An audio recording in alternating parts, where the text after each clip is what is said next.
স্বাগত জানাই গুরু tutorial YouTube চ্যানেলে। আজকে তোমাদের কাছে উচ্চ মাধ্যমিকের রাষ্ট্রবিজ্ঞান বিষয়ে তৃতীয় অধ্যায়, এই অধ্যায়ের এমসিকিউ এবং এসএকিউ সাজেশন নিয়ে চলে এসেছি। অবশ্যই তোমরা জানো এই তৃতীয় অধ্যায় থেকে কোনো লং প্রশ্ন পড়ে না, তাই গুরুত্বপূর্ণ সহকারে এই ভিডিওটি যাদের রাষ্ট্রবিজ্ঞান রয়েছে যে সমস্ত ছাত্রছাত্রীর অবশ্যই মিস করবে না। 100% গ্যারান্টি সহকারে তোমরা পরীক্ষায় কমন পাবে। দেখো, মোস্ট ইম্পর্টেন্ট প্রশ্নগুলো তুলে ধরেছি। পূর্বের অধ্যায়ের সাজেশানগুলো তোমরা পেয়েছো আমার ইউটিউব চ্যানেলে। যদি কোনো ছাত্রছাত্রী না পেয়ে থাকো, অবশ্যই আমার ইউটিউব চ্যানেলে রয়েছে, দেখে নেবে। 1 নম্বর প্রশ্ন most important, the limit of foreign policy গ্রন্থের লেখককে? না উত্তর চার্লস বার্টন মার্শাল। 2 নম্বর প্রশ্ন the making of foreign policy গ্রন্থটির লেখককে? উত্তর জোসেফ ফ্রাঙ্কেল। 3 নম্বর প্রশ্ন জোট নিরপেক্ষ সম্মেলনের জন্ম হয়েছিল কোথায়? উত্তর বাদুং সম্মেলনে। 4 নম্বর প্রশ্ন এভোলিউশন অফ ডিপ্লোমেসি গ্রন্থের রচয়িতাকে? উত্তর হান নিকলসন। 5 নম্বর প্রশ্ন বিদেশি নীতির প্রধান উৎস কি? না জাতির স্বার্থ রক্ষা। 6 নম্বর প্রশ্ন 100 এগ্রিমেন্ট স্বাক্ষরিত হয়েছিল কত খ্রিস্টাব্দে? না 2007 খ্রিস্টাব্দে। 7 নম্বর প্রশ্ন দেখো, ভারতের পররাষ্ট্র নীতির মূল চালিকা শক্তি বা বৈশিষ্ট্য কি? না পঞ্চশীল নীতির অনুসরণ করা। 8 নম্বর প্রশ্ন পঞ্চশীল চুক্তি স্বাক্ষরিত হয় ভারত ও চীনের মধ্যে। 9 নম্বর প্রশ্ন পঞ্চশীল নীতি স্বাক্ষরিত হয় কোন সালে? না মোস্ট ইম্পর্টেন্ট 1954 খ্রিস্টাব্দে। প্রশ্ন ভারতের জোট নিরপেক্ষতা নীতির প্রধান রূপকারকে? জওহরলাল নেহরু। মোস্ট ইম্পর্টেন্ট গুরুত্বপূর্ণ প্রশ্নগুলি তুলে ধরা আছে গুরু টিউটোরিয়াল সাজেশনের পক্ষ থেকে। যদি এই ইউটিউব চ্যানেলে কোনো ছাত্রছাত্রী নতুন এসে থাকো, অবশ্যই চ্যানেলটিকে সাবস্ক্রাইব করে অল নোটিফিকেশান অন করে দেবে। সম্পূর্ণ বিনামূল্যে পিডিএফটি পাবে। আমার এই ভিডিওর ডেসক্রিপশান বক্সে যাবে, সেখানে পিডিএফ লিঙ্ক থাকবে। এছাড়া অন্যান্য বিষয়ে সাজেশানের প্লেলিস্ট লিঙ্ক থাকবে, অবশ্যই দেখে নেবে। আর যদি কোনো বিষয়ে সাজেশান প্রয়োজন হয়, অবশ্যই আমাকে কমেন্ট করে জানাবে। আর অবশ্যই 100% গ্যারান্টি সহকারে ভরসা রেখে করে যাও, পরীক্ষা দিয়ে এসে আমাকে কমেন্ট করে জানাবে।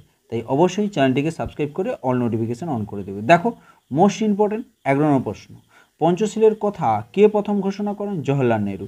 12 নম্বর প্রশ্ন ভারত পাক সিমলা চুক্তি স্বাক্ষরিত হয় কত সালে? না 1972 সালে। 13 নম্বর প্রশ্ন ভারত ও পাকিস্তানের মধ্যে লাহোর ঘোষণাপত্র স্বাক্ষরিত হয় 1999 সালে। 14 নম্বর প্রশ্ন মোস্ট ইম্পর্টেন্ট, এটি পরমাণু চুক্তির সাথে সম্পর্কিত, যে ভারতে নো ফার্স্ট স্ট্রাইক পরমাণু নীতির প্রধান উপকার করেন কে? অর্থাৎ এই কথাটি প্রথম কে বলেন? না অটল বিহারী বাজপেয়ী। 15 নম্বর প্রশ্ন মোস্ট ইম্পর্টেন্ট পঞ্চশীলকে জোট নিরপেক্ষতার পরিণতি বলেছেন কে? না কে এস মূর্তি। 16 নম্বর প্রশ্ন আঞ্চলিক সহযোগিতার প্রশ্নে দক্ষিণ এশিয়ায় সংগঠিত হয়েছিল যে সংস্থাটি, সেটা হলো কি?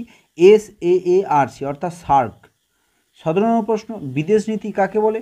না আন্তর্জাতিক ক্ষেত্রে রাষ্ট্র যে কাজগুলি করে তার সমষ্টি হলো বিদেশ নীতি। 18 নম্বর প্রশ্ন বিদেশ নীতির প্রধান উদ্দেশ্য কি? না বিদেশ নীতির প্রধান উদ্দেশ্য হলো রাষ্ট্রের জাতির স্বার্থ রক্ষা করা। 19 নম্বর প্রশ্ন মোস্ট ইম্পর্টেন্ট দুটো স্টার সুয়েজ সংকট কবে দেখা দেয়? উত্তর 1956 খ্রিস্টাব্দে। 20 নম্বর প্রশ্ন পররাষ্ট্রনীতি কাকে বলে? না প্রতিটি রাষ্ট্র তার জাতির স্বার্থকেই সর্বাধিক গুরুত্ব দিয়ে বিশ্বের বিভিন্ন রাষ্ট্রের সঙ্গে সম্পর্ক গড়ে তোলার জন্য যেসব নীতি নির্ধারণ করে সাধারণভাবে তাকেই পররাষ্ট্রনীতি বলে। মোস্ট ইম্পর্টেন্ট প্রশ্নগুলো তুলে ধরা আছে গুরু টিউটোরিয়াল সাজেশনের পক্ষ থেকে।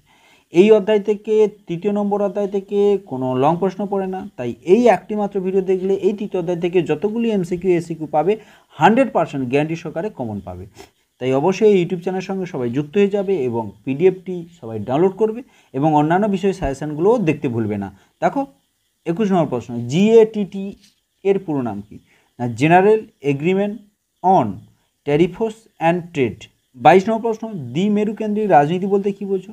না দ্বিতীয় বিশ্বযুদ্ধের পর রাজনৈতিক মতাদর্শের ভিত্তিতে সমগ্র বিশ্বে দুটি মেরুতে বিভক্ত হওয়াকে দ্বিমেরুকেন্দ্রিক রাজনীতি বলা হয়। 23 নম্বর প্রশ্ন পররাষ্ট্রনীতির দূরপাল্লার লক্ষ্য কাকে বলে? অর্থাৎ দূরপাল্লার লক্ষ্য কী ছিল? না দূরপাল্লার লক্ষ্য হলো চূড়ান্ত রাজনৈতিক মতাদর্শের ভিত্তিতে আন্তর্জাতিক ব্যবস্থার পুনর্গঠন। 24 নম্বর প্রশ্ন পররাষ্ট্রনীতি নির্ধারক বলতে কী বোঝো? না পররাষ্ট্রনীতির যে সমস্ত উপাদানের দ্বারা প্রভাবিত হয় সেই উপাদানগুলিকে সাধারণভাবে পররাষ্ট্রনীতি নির্ধারক বলে অভিহিত করা হয়। 25 নম্বর প্রশ্ন পররাষ্ট্রনীতির যে কোনো একটি উদ্দেশ্য উল্লেখ করো। না পররাষ্ট্রনীতির প্রধান যে উদ্দেশ্যটি হবে জাতির স্বার্থ রক্ষা। 26 নম্বর প্রশ্ন, ভারতের পরমাণু নীতির মূল কথা কি? না, ভারতের পরমাণু নীতির মূল কথা প্রথম আঘাত নয়, অর্থাৎ নো ফার্স্ট স্ট্রাইক। 27 নম্বর প্রশ্ন, জোট নিরপেক্ষ আন্দোলনের প্রধান লক্ষ্য কী ছিল? জোট নিরপেক্ষ আন্দোলনের প্রধান লক্ষ্য ছিল জাতির স্বার্থ অনুযায়ী স্বাধীন নীতি অনুসরণ। সিটিবিটি কি? না, সিটিবিটি হল জাতিপুঞ্জের ব্যবস্থাপনায় পূর্ণাঙ্গ পারমাণবিক পরীক্ষা নিষিদ্ধকরণ চুক্তি। 29 নম্বর প্রশ্ন, SAPTA পুরো নাম কি? South Asian preferential trade agreement. 30 number প্রশ্ন, পঞ্চশীলের দুটি নীতি উল্লেখ করো। না, দুটি মূল নীতি হলো অন্য রাষ্ট্রের অভ্যন্তরীণ বিষয় হস্তক্ষেপ না করা, 2 শান্তিপূর্ণ সহাবস্থান। 31 নম্বর প্রশ্ন, NPT এর পুরো নাম কি? উত্তর, নন পলিফারেশন ট্রিটি। 32 নম্বর প্রশ্ন, ভারতের পররাষ্ট্রনীতির মূল ভিত্তি কি? উত্তর, ভারতের পররাষ্ট্রনীতির মূল ভিত্তি হলো পঞ্চশীল ও জোট নিরপেক্ষতা নীতিকে অনুসরণ করা। 33 নম্বর প্রশ্ন, কবে সার্ক গঠিত হয়? না, 1985 খ্রিস্টাব্দে ডিসেম্বর মাসে সার্ক গঠিত হয়। 34 নম্বর প্রশ্ন, SAARC এর পুরো নাম কি? South Asian association for regional cooperation. 35 নম্বর প্রশ্ন, সার্কের প্রথম শীর্ষ সম্মেলন কবে অনুষ্ঠিত হয়েছিল? না, 7 থেকে 8 ডিসেম্বর 1975 খ্রিস্টাব্দে। 36 নম্বর প্রশ্ন, সার্কের প্রথম শীর্ষ সম্মেলন কোথায় অনুষ্ঠিত হয়েছিল? না, ঢাকাতে। 37 নম্বর প্রশ্ন, সার্কের দ্বিতীয় সম্মেলন কোথায় অনুষ্ঠিত হয়েছিল? ভারতের বেঙ্গালুরুতে। একেবারে শেষ পর্যায়ে চলে এসেছি, মাত্র 41টি প্রশ্ন দিয়েছি। 100% এখান থেকে যে সমস্ত MCQ SQ পড়বে একেবারে গ্যারান্টি সহকারে পড়বে, এবং অবশ্যই PDF লিঙ্কটি ডাউনলোড করো। এছাড়া অন্যান্য বিষয়ে যে সাজেশন ভিডিওর লিঙ্কগুলি রয়েছে অবশ্যই দেখতে ভুলবে না। 38 নম্বর প্রশ্ন, সার্কের যে কোনো দুটি নীতি উল্লেখ করো। না, 1 অন্য রাষ্ট্রের অভ্যন্তরীণ বিষয়ে হস্তক্ষেপ করা থেকে বিরত থাকা, 2 পারস্পরিক সহযোগিতা নীতি কার্যকর করা। 39 নম্বর প্রশ্ন, সার্কের একটি সীমাবদ্ধতা উল্লেখ করো। উত্তর, সার্কের একটি সীমাবদ্ধতা হলো দক্ষিণ এশিয়ার স্বতন্ত্রবাদ মোকাবিলার সদস্য রাষ্ট্রগুলির সম্মিলিত প্রয়াস গ্রহণের অভাব। 40 নম্বর প্রশ্ন, SAFTA বলতে কী বোঝো? SAFTA হলো সার্কভুক্ত দেশগুলির জন্য বিশেষ সুবিধাপ্রাপ্ত বাণিজ্যিক এলাকা গঠনের একটি উদ্যোগ।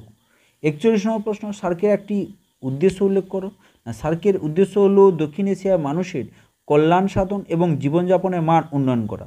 অবশ্যই উপস্থাপন করা আছে গুরু টিউটোরিয়াল সাজেশন পক্ষ থেকে।